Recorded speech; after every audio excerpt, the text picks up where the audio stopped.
What's going on? It's your boy, Sheep the Wise. Welcome back to Vader's Lair. I hope you guys are having a fantastic day. Happy Monday to all of you. We got a fun week ahead of us. We got some Acolyte news today, including plot details and character basically a casting list. We got a casting list and some plot details for the Acolyte that we're going to go through. And then we also have some discussion going on about Andor Season 2 today, because Tony Gilroy recently was talking about some big locations that could be in the second season. So let's get it going. Let's do it. I'm going to take 1 second to fix my light here, but we are starting soon. See you guys in a sec.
Let's do it.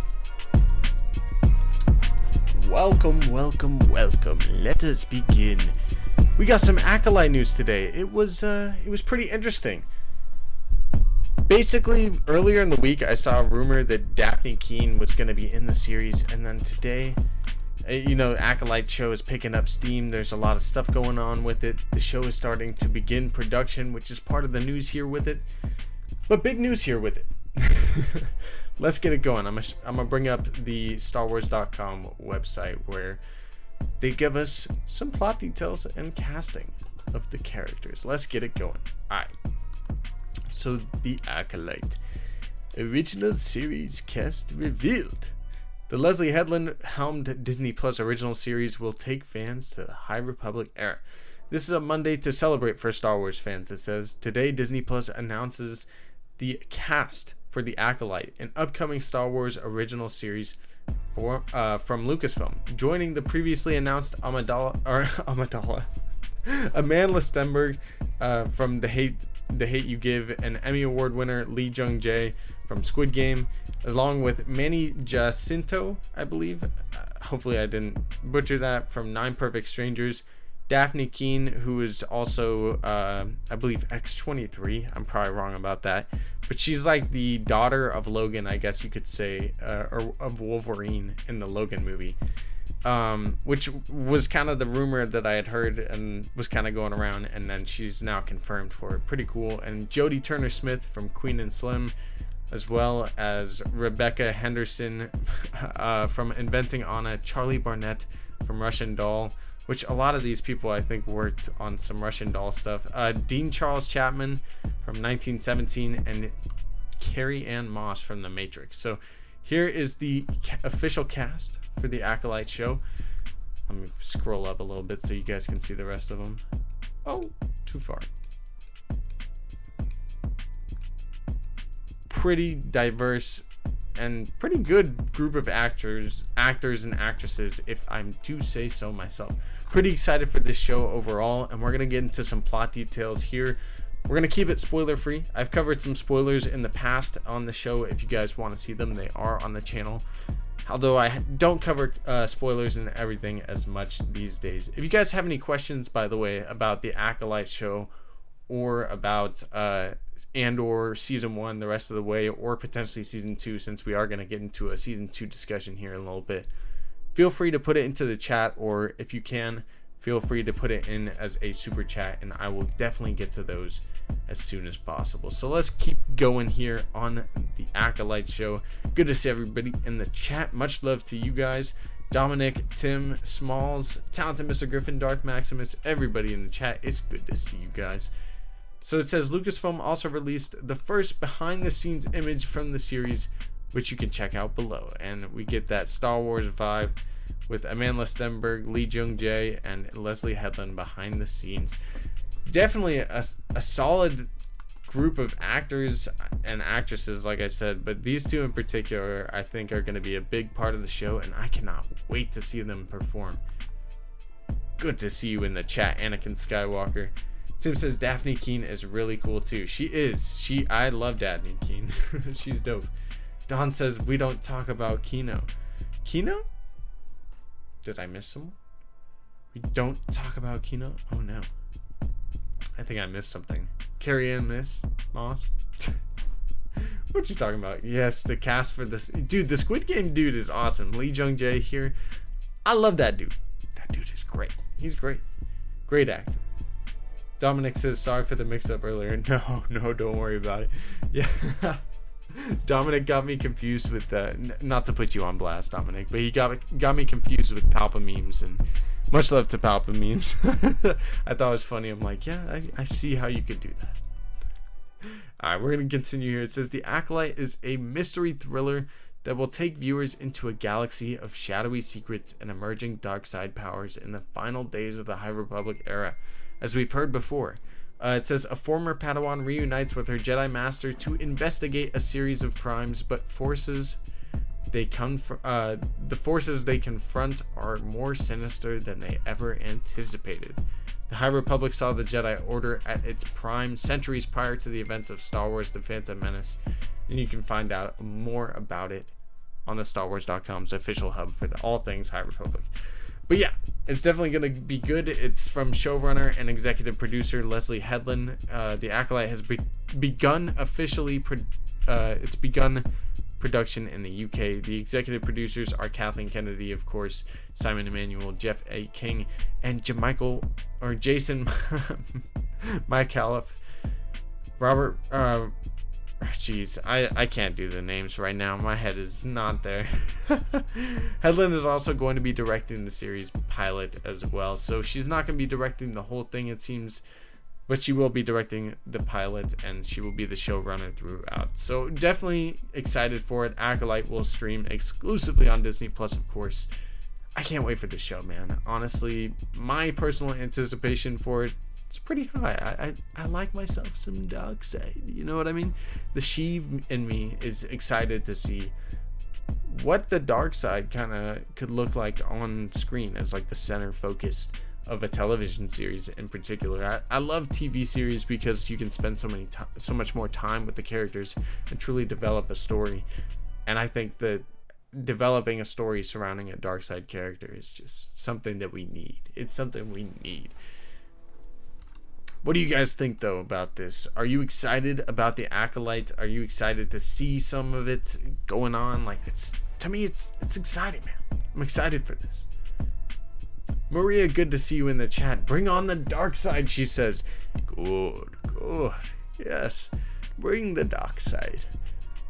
Don says sorry. You'll see tomorrow night. Ooh. Alright, we'll see. We'll see tomorrow night, indeed. Actually, we're gonna be talking about Andor here in a minute, so I know what you're talking about now. We don't talk about Kino. Sorry for the mix-up again. No worries, Dominic. Sorry, I just read that. Anakin and Skywalker says the High Republic TV series on Disney Plus. Indeed. No. Yes. Ronnie says I'm so excited for Acolyte. Hell yeah. I am too, bro. Tim says join the Vedas-led Discord server and puts a link in there to join today. You can get access to some pretty neat stuff, including some emotes personally for the channel. You know what I mean? It's exciting. And then you also get access to a members only area of the Discord. and which definitely go check out our Discord too, by the way. It's popping out there. But yeah, definitely become a member today. It's only $1. Do it. Maria says, have you read any of the High Republic, Chief? I have. I actually have. I read the first book, which is Light of the Jedi. Thought it was pretty good. It starts off really kind of interesting and pretty wild, man. I actually really enjoyed that book. It took about till chapter 10 for me to really get into it. And then I started reading the second book, and I haven't really got back into it. I'm about halfway through it. It's not bad. I just have to probably reread it because I was working while listening to the audiobook, to be honest. But it's good. I do think the High Republic is it's not bad. It's not bad. It's not some of the best Star Wars books ever, but it's definitely really good, I think. You know what I mean? It's good. The first book is okay, and it's the worst of the book of the series. Oh no. I thought it was good, so I'm glad to hear you say that. I'm glad to hear you say it. If that's the worst of the series, then I'm excited to get into the rest of them. I think I need to give the second one another chance. Tim says, hope everyone's doing well, and yeah, I hope you guys are doing well too. Much love to you, Tim. You are the GOAT, my brother. Maria says it goes up from there. All right, I'm gonna definitely have to get back into it. I really liked it. The last one was really good, she says. All right. Now I definitely got to get into it. I know the second kind of volume of the High Republic, or the second part of it, is coming out, but I think it might be a prequel to the first one, which, hey, I'm down for it. Give me all the High Republic, you know what I mean? The casting and acting has been really good. It has lately. I think so too. Dan the Man says, it appears Lee Jung is Darth Plagueis, my friend. I don't know about that quite yet. That might be something that's out there. We can pull this. That would be dope, though. I would love for Lee to be Darth Plagueis. I would love him to be the master. Good. Oh, is that you? Plagueis, my friend.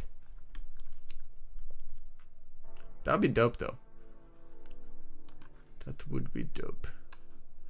I don't know, man. I'm excited to get more of the Acolyte. I can look up some news, see if there's anything else going on out there. But if you guys have any questions for it, put it into the chat. Anything that you think that we could see in the Acolyte, go ahead and do it. Do it. You know what I mean? And if not, then we're going to get into Andor Season 2 here in a second. I'm going to pull up the Reddits. Tim says, so this is going to be the end of the High Republic? Indeed. This show with the Acolyte is going to take place in the last, basically about 100 years before the Phantom Menace, which is, it's pretty early. It's maybe a couple hundred years before the Phantom Menace, but I think it's about 100 years, give or take. But yes, it will be the end of the High Republic era. Star Wars MCU OG. Welcome into the chat, homie. I hope you're doing good. Tim says, man, this cast is really cool. I think so too. Emotional Evolution says, basically. I see what you did there. That was clever. There was also a post on the Reddit about the cast and director of The Mandalorian Talk Season 3. Giancarlo says Gideon wants to be a Mandalorian. We'll have to check that out. Let me see. The Acolyte. The Acolyte is a mystery thriller. We read this. I think that's the most of the kind of official Acolyte news that I see out there. Basically. Yeah, I guess I'm smart. I don't know about that one, Chief. Let's get into Andor Season 2. So I don't have the information, or I can't find it at the moment. It might be a little bit further back now that I think about it. But basically, see what, yeah, you got it, Emotional Evolution. Basically, there was some talk from the showrunner of Andor, Tony Gilroy, talking about Season 2 And he gave out the directors, which again, I don't have the information in front of me, but he gave out the directors for season 2. And then also he talked about some of the planets and places we could see, including Yavin 4, which of course Yavin 4 is one of the main rebel bases, or the most notorious of the rebel bases, if you will, that we see in A New Hope and in Rogue One and numerous other places, including Star Wars Rebels too. So I think it would be really cool to see Yavin 4 in season 2. It makes a lot of sense, seeing as it's the last 4 years leading into Rogue One, and I think even the end of season 1 here could kind of lead into, you know, Yavin and all of that kind of rebel stuff. I think the end of season 1 could have Mon Mothma kind of starting the rebellion, like we see her do in Star Wars Rebels. So whether we see that or not, what are you guys thinking from Andor season 2? Do you think that Yavin 4 could be kind of a mainstay, or is it going to be just kind of sprinkled in towards the back half of the season? Is it going to be kind of the main focus of, you know, Mon Mothma establishing it there, Andor helping out, kind of becoming her personal spy? Whatever the case is, I'm super excited to get more details in the back half of season 1 of Andor, and to see where we go from here with the rebellion in season 2, with, you know, especially with the accelerated episodes that we're gonna have in season 2. Like, season 1 is 12 episodes, and so is season 2, but season 1 is taking place over a year for 12 episodes. Season 2 is 12 episodes to cover 4 years. So it's going to be interesting to see how season 2 has these different directors having to go through the span of a whole year in the matter of 3 episodes, or, you know, 2 to 3 episodes potentially, maybe even 4. Dan the Man says, LOL, I'm putting the pieces together, bro. We know the Acolyte will be friend, a CGI character named Penn. That was some of the leaks and stuff out there. Maria says there's going to be quite the time jump from season 1 to season 2. I don't know if there will be too much of a time jump, just because season 1, there's already been a lot of time that's passed with Andor in prison and different things that have happened the last couple of episodes. And I think that we're gonna start kind of the beginning of the second year, or, you know, middle of the second year. So not too much time really passing between seasons 1 and season 2. We'll probably pick up. I wouldn't even doubt if season 1 ends with a kind of a cliffhanger. You know what I mean? I don't know why my phone is blowing up right now. You guys need to chill. How do I silence this, man?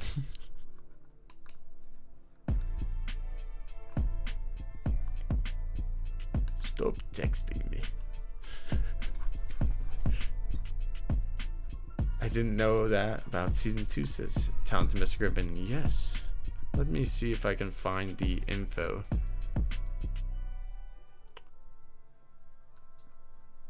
Tricky lines and falling over.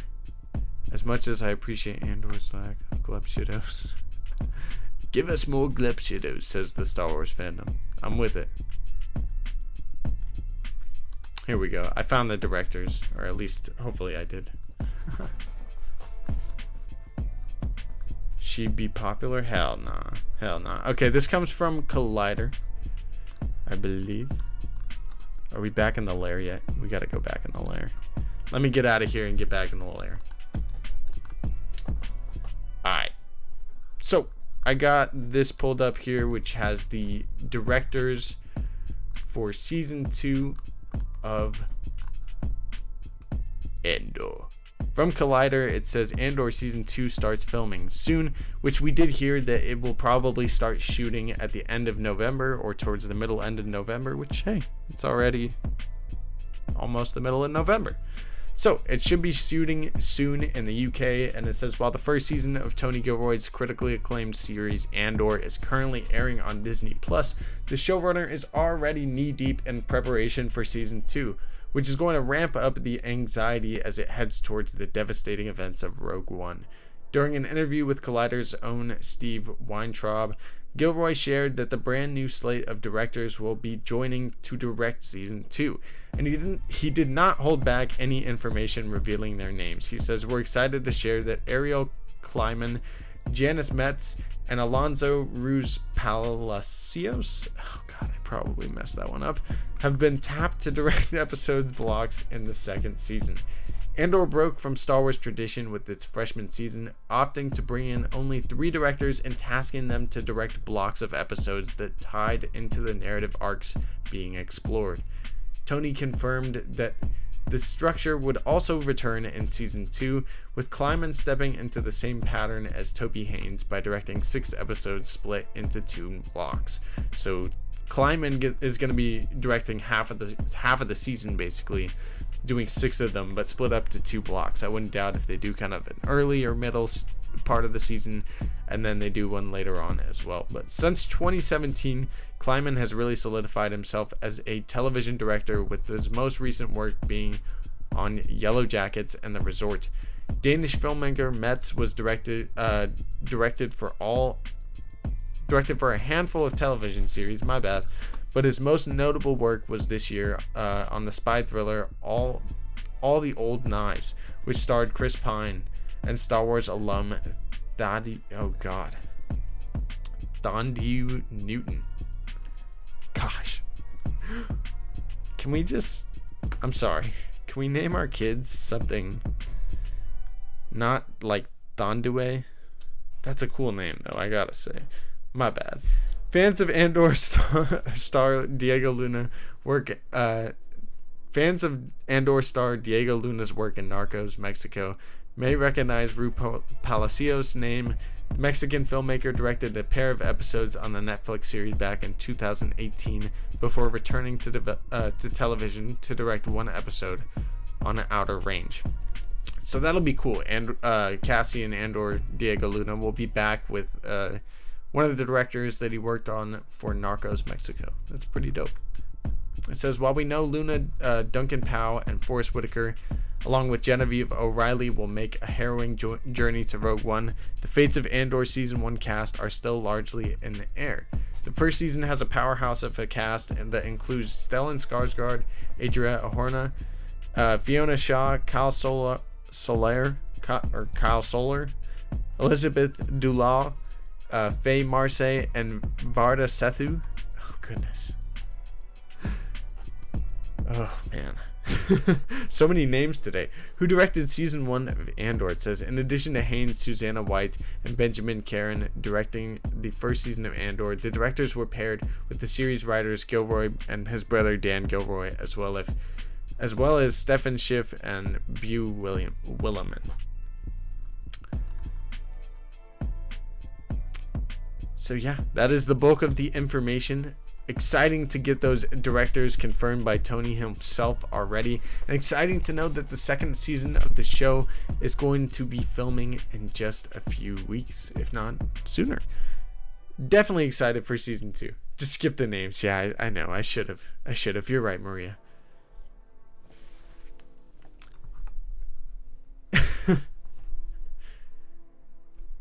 Maria says, I think they'll get through deck and probably start in December and start in early January.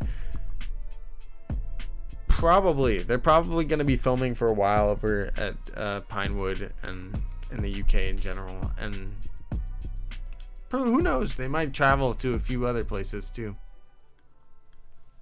I definitely was struggling a little bit there. My bad. Whew. Collider's got a lot of information in this. There's even more. Wow. Where is Saw now? What is Saw and Luth talking about? Oh my goodness.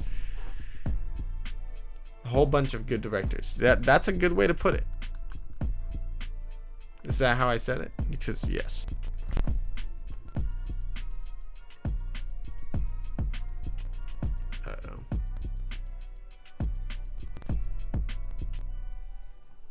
Are we having issues?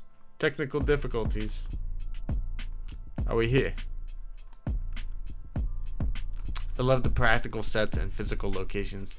To be honest, I kind of miss it in Star Wars 2. Not that the volume is that bad or anything, because I actually really do like the volume. and I like what they do with it with the Mandalorian and everything. But I definitely agree with you that I really like the sets on Andor and the physical everything, just the way they did it. I like the way they shot it.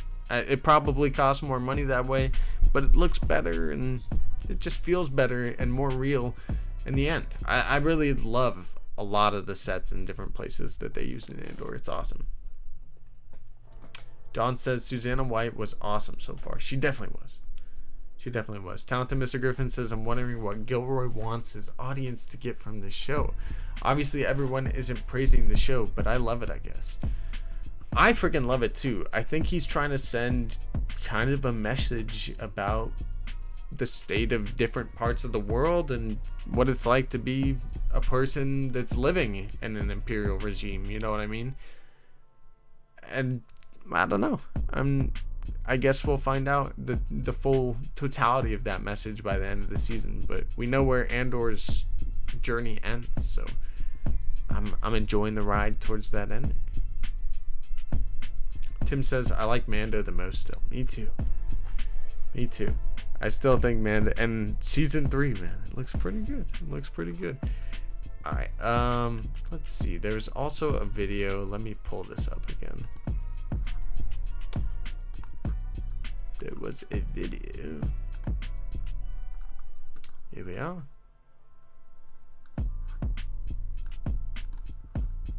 So this is Andor, Cassian's story, Disney Plus. Let me get the audio going so you guys can hear it. Let me turn down this music real quick.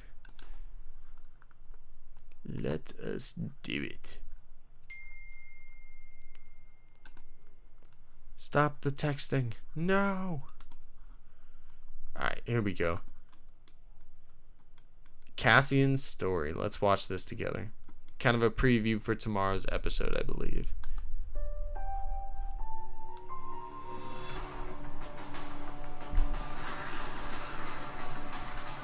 This is a different representation of the Empire, the control, and the lack of freedom.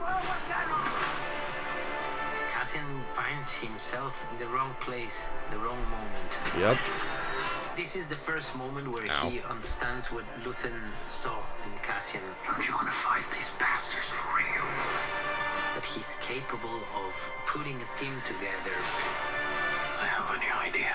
No one is getting out!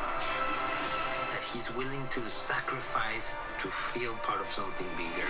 Damn. I'd rather die trying to take them down than die giving them what they want. Ooh, Nothing's dang. gonna stop him. A little bit of footage of maybe a breakout from tomorrow's episode. Let's go. Definitely excited to see that. Hope that was pretty hype for you guys as well, because hey, tomorrow night we're definitely going to be doing no, stop. We're definitely going to be doing our weekly watch parties for Andor, so make sure to be there. If you're new to the channel, make sure to subscribe and smash that like button, by the way. Definitely exciting though. Let's go, says Aaron Tomato. Hell yeah. It's gonna be wild. It's gonna be wild. Definitely some hype. Oh my goodness. Too much texting. Stop the dings, Smalls. Please. Please don't. I'm too weak. Definitely freaking excited though. Tomorrow's episode's going to be lit. We're going to be doing a preview stream tomorrow, probably around the same time that we did this stream today, around 5 or 5:30, if I can do that. PM Pacific Standard Time, that is. So 5:30 PM Pacific Standard Time. We're going to be doing that, maybe even a little bit earlier. And then keep watch, because tomorrow night at 9 PM is the official release of God of War Ragnarok. I love God of War, man. That game is so good. So tonight, later tonight, it's probably going to be a late stream. This time change is already killing me. It's so dark. I'm so tired. But later tonight, I'm going to be playing God of War, trying to get through as much of the story as I can. The previous game, I guess you could say. And then tomorrow night before Andor, we're going to be playing for a couple of hours God of War Ragnarok. So definitely make sure to be tuned for that. I'm probably going to be doing it on my second channel, by the way. So if you're not already subscribed to Sheev the Wise on YouTube, go check out my second channel that Tim just put into the chat. Let me put that pin up there. Real quick too, earlier in 40 minutes ago, I guess you could say, I put up a poll saying, are you guys excited about the Acolytes? And 89% of you guys on 18 votes said yes. Looks like most of the fandom is pretty excited about Acolyte. Some people may not be too intrigued just yet, but I think as we get closer and closer to the show, it's gonna be hype. Hella hype.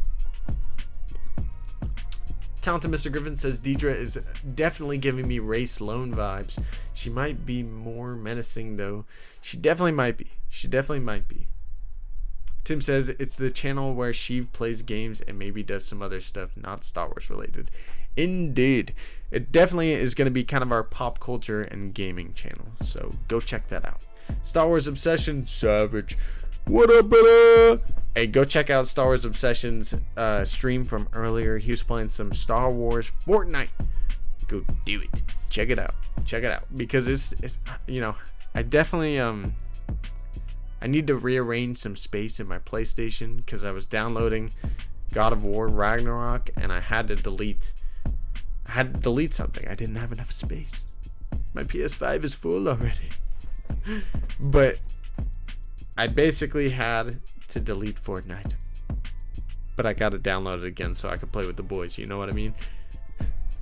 I didn't want to delete Star Wars, what's it called? Star Wars Battlefront 2. But it's so much space. It's like 115 gigs. I was like, what? But yeah, go check out our second channel, and I appreciate all you guys. Much love, Obsession. Hey, we should talk with the boys later in the week too. You know what I mean? It'll be good. We're gonna get some Andor tomorrow night. Prison Break is coming. Let me know what you guys are thinking for tomorrow's episode, and any last questions or thoughts, make sure to put them into the chat and I will get to them. Throw in a 2 terabyte. Yeah, I definitely got to get a drive for sure. Talented Mr. Griffin, I definitely got to get a 2 terabyte drive. Don't delete me, says Mike Porter.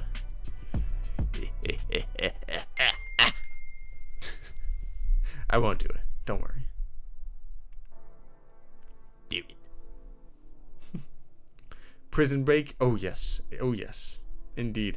I'm excited to see what the heck goes on because they've been doing a great job with these arcs, having the third episodes just go ham. They go nuts. You know what I mean? The first arc had Andor, you know, getting out of Ferrix and going with Luthen. You know, that was crazy. The second arc we had the Aldani heist. Doesn't get crazier than that. You know what I mean? Or does it? Prison Break. Ding. Yeah, where's the next text? I'm gonna strangle my phone. Give it a force choke.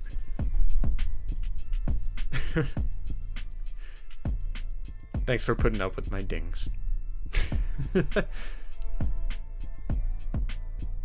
Much love to you guys, by the way. I'm definitely excited for tomorrow's Andor episode. Not gonna lie, I'm getting a little tired. It's only 30 minutes into the stream. We're probably gonna get out of here in just a minute.